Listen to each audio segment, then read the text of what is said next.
Electoral బాండ్లను నిషేధించి కేంద్రంలోని BJP ప్రభుత్వానికి సుప్రీంకోర్టు షాక్ ఇస్తే ఇవాళ ఇన్కమ్ ట్యాక్స్ శాఖ కాంగ్రెస్ పార్టీ అకౌంట్లను సీజ్ చేసింది. ఏకంగా 210 కోట్ల జరిమానా విధించింది.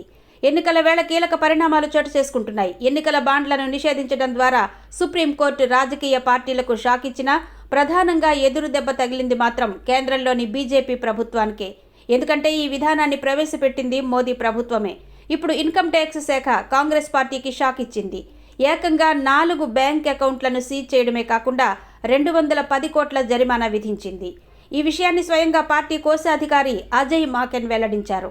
బ్యాంక్ అకౌంట్ల సీజ్ కారణంగా కనీసం సిబ్బందికి జీతాలు, కరెంటు బిల్లు చెల్లించేందుకు కూడా డబ్బులు లేవని ఆయన సంచలన వ్యాఖ్యలు చేశారు. 2018-19 ఆర్థిక సంవత్సరానికి చెందిన అకౌంట్ను 45 రోజులు ఆలస్యంగా ఫైల్ చేసినందుకు ఇన్కమ్ ట్యాక్స్ శాఖ 210 కోట్ల పెనాల్టీ కూడా విధించింది. ఎన్నికల ముందు పార్టీ బ్యాంకు ఖాతాల్ని సీజ్ చేయడం అంటే ప్రజాస్వామ్యాన్ని ఖూనీ చేయడమేనని కాంగ్రెస్ పార్టీ ఆరోపిస్తోంది. ఎన్నికల ముందు ఇలా జరగడంపై రాజకీయంగా వేడి రగులుకుంటోంది. కేవలం ఉద్దేశపూర్వకంగానే కేంద్ర ప్రభుత్వం ఐటీ అస్త్రాన్ని ప్రయోగించిందని కాంగ్రెస్ ఆరోపిస్తోంది. యూత్ కాంగ్రెస్ రెండింటి బ్యాంకు ఖాతాల్ని సీజ్ చేసిందని పార్టీ నేతలు స్పష్టం చేశారు.